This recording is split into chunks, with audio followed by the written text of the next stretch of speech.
कि अगर हम हेडिंग डालें तो ये कह सकते हैं कि प्रॉपर्टीज ऑफ एडिशन, यानी हम एडिशन के प्रॉपर्टीज को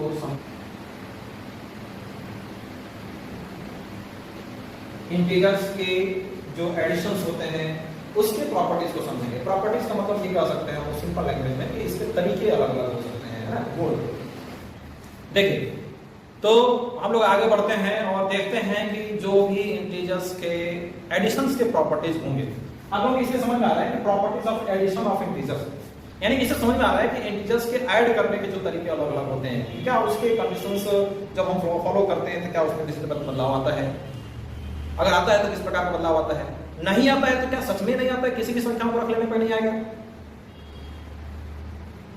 है कि नहीं। तो चलिए हम लोग पहला देखते हैं प्रॉपर्टीज क्या होता है। पहला प्रॉपर्टीज हमारा है closure properties.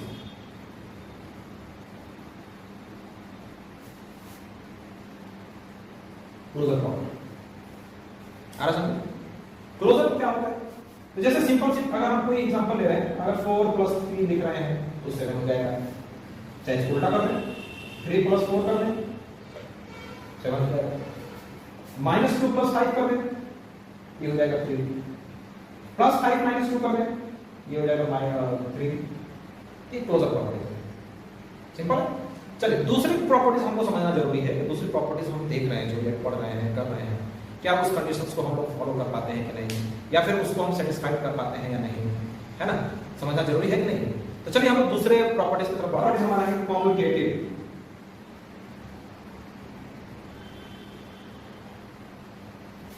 Commutative law of addition.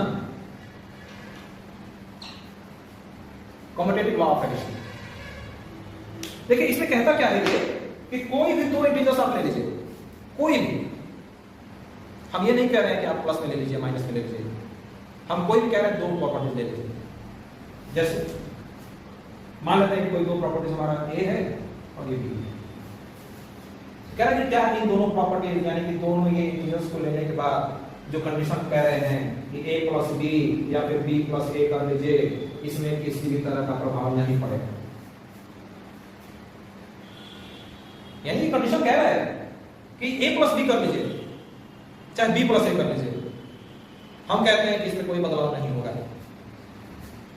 तो चलिए देखते हैं कि ये कंडीशन जो दे रहा है वो हमारे तरफ से वो सेटिस्फाइड हो पा रहा है कि नहीं। यानी ये जो कंडीशन कह रहा है कि नहीं आप किसी भी इंटीजर्स को ले लीजिए, चाहे वो पॉजिटिव हो, नेगेटिव हो, न्यूट्रल हो, कोई भी ले लीजिए, क्या उस तरह से हम जो कह रहे हैं वो बदलाव हो रहा है कि नहीं हो रहा है। ये तो मान लिया ना कि नहीं हो रहा है, क्योंकि इक्वल परसेंट दे दिया है। अगर बदलाव होता तो यहाँ पे इक्वल नहीं लगाता, नॉट इक्वल लगाता, है ना। तो चलिए हम लोग एग्जांपल समझते हैं कि मान लेते हैं कि पहला एग्जांपल हम समझ लेते हैं कि a = 5 और b = 4 कर देते हैं, इस पर दोनों प्लस कर देते हैं। तो क्या 5 + 4 और 4 + 5 इस कंडीशन के अंतर्गत में आंसर में किसी तरह का बदलाव हो रहा है कि नहीं हो रहा है, नहीं हो रहा है। यानी ये कंडीशंस, इस कंडीशंस को फॉलो करने पर ये पूरी तरह से हम सेटिस्फाइड हो रहे हैं कि ये जो कंडीशन कह रहा है कि a + b कर लीजिए चाहे b + a कर लीजिए, इसमें किसी भी तरह का बदलाव नहीं हो रहा है। क्लियर है। चलिए आगे बढ़ते हैं। देखिए तीसरा प्रॉपर्टी हमारा क्या कह रहा है, दो तो देख लिए ना, पहला क्लोजर देख लिए, दूसरा कॉम्यूटेटिव देख लिए, अब तीसरा देखते हैं कि क्या कह रहा है। तीसरा कंडीशन हमारा कहता है कि इसका नाम है एसोसिएटिव, क्या नाम है, associative law of addition. Associative law of addition, अब देखना ये जरूरी है कि एसोसिएटिव लॉ के अंतर्गत में किस कंडीशन को हमको फॉलो करना पड़ेगा। ये कहता है कि मान लेते हैं कि आपके पास 3 इंटीजर्स हैं a, b और c।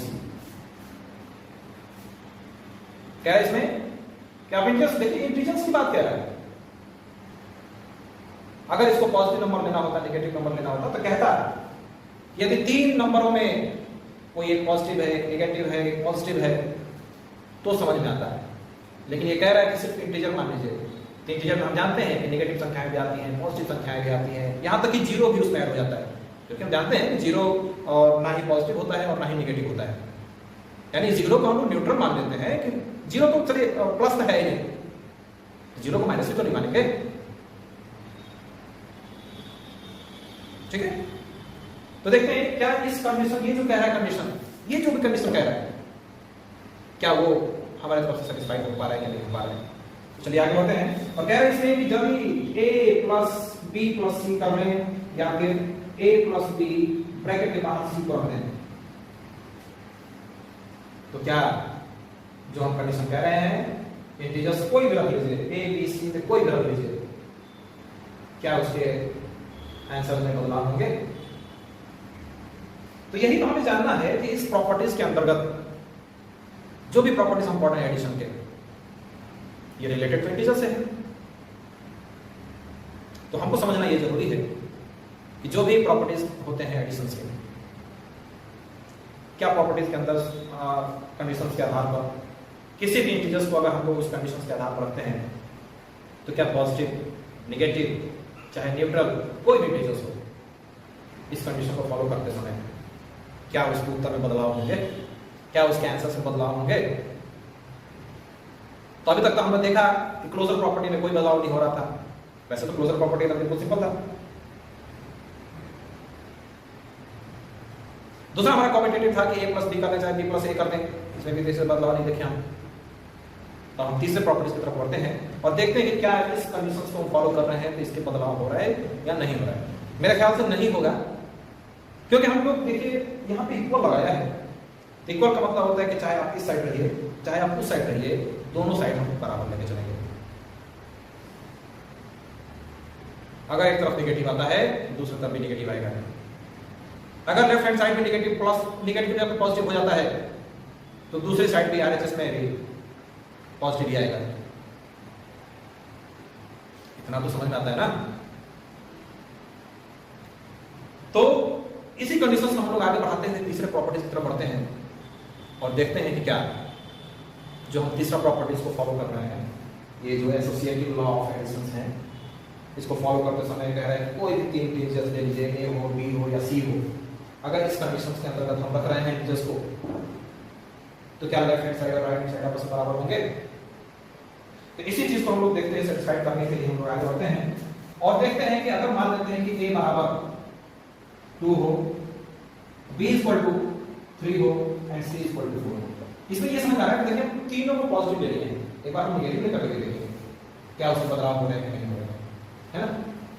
तो चलिए इसको हम लोग देखते हैं और कहते हैं कि a plus b plus c is equal to a plus b plus c। देखिए इसका एक्सप्रेशन में रखते हैं 2 प्लस 3 प्लस 4, यहां पर लेते हैं 2 प्लस 3 प्लस 4, देखते हैं सेटिस्फाइड हो जाएगा नहीं होता है। तो 2 प्लस 7 इक्वल टू 5 प्लस 4, यहां पर देखिए 9 इक्वल टू 9 होगा। यानी ये समझ आया इसमें भी लेफ्ट हैंड साइड जितना है उतना ही राइट हैंड साइड भी आ रहा है, वैल्यू कुछ भी हो, वैल्यू हम छोड़ देते हैं, हमारा साइन भी बराबर आ जा रहा है। तो चलिए इस बार हम लोग इस वैल्यू को किसी में पॉजिटिव कर लेते हैं, किसी को नेगेटिव कर लेते हैं, तो क्या फिर भी इस कंडीशन को ये सेटिस्फाई करेगा कि नहीं करेगा। तो चलिए एक बार हम -2 रख लेते हैं, इसको भी हम -4 मान लेते हैं, क्या फिर भी इस कंडीशन को फॉलो कर पाएगा वो, देखते हैं। तो कह रहे इसमें कि a plus b plus c या फिर a प्लस b ब्रैकेट में बाहर कर दीजिए c, कंडीशन तो वही है ना।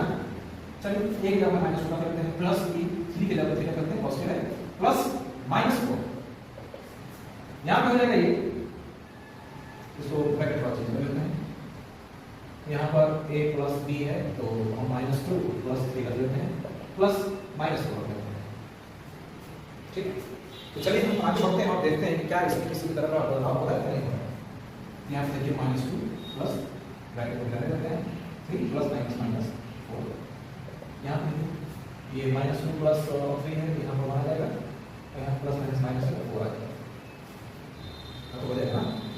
यहाँ पर देखिए -2 प्लस, इसमें हम ऐड करते हैं, इसको इसको इसको हम करते हैं तो प्लस माइनस माइनस हो जाएगा, 4 में 3 माइनस हो जाएगा, कितना बचेगा 1, वो भी माइनस में, यहाँ पर -1 -4 बचा हुआ है। तो क्या ये जो प्रॉपर्टीज आएगा वो बराबर होंगे कि नहीं होंगे? Plus minus minus 1 equal to 1 minus 4, यहाँ पे -3 इक्वल टू -3। देखिए यहाँ पे बदलाव हो गया, वैल्यू तो सेम हो ही रहा है, साइन भी एकदम बराबर हो रहा है, अगर इधर माइनस है तो उधर भी माइनस, इधर प्लस है तो उधर भी प्लस। यानी ये जो कंडीशन कह रहा है कि एडिशंस के तीसरा मान लीजिए, पहला मान लीजिए, दूसरा मान लीजिए, कोई भी प्रॉपर्टी अगर है जिस तरीके से हम कर रहे हैं उसको आप सेटिस्फाई करते हैं तो आंसर लेफ्ट हैंड साइड का भी और राइट हैंड साइड का भी दोनों का बराबर आएगा। समझ आ रहा है ना? वो क्या कह रहा है? कह रहा है इसमें कि एग्जिस्टेंस ऑफ एडिटिव आइडेंटिटी,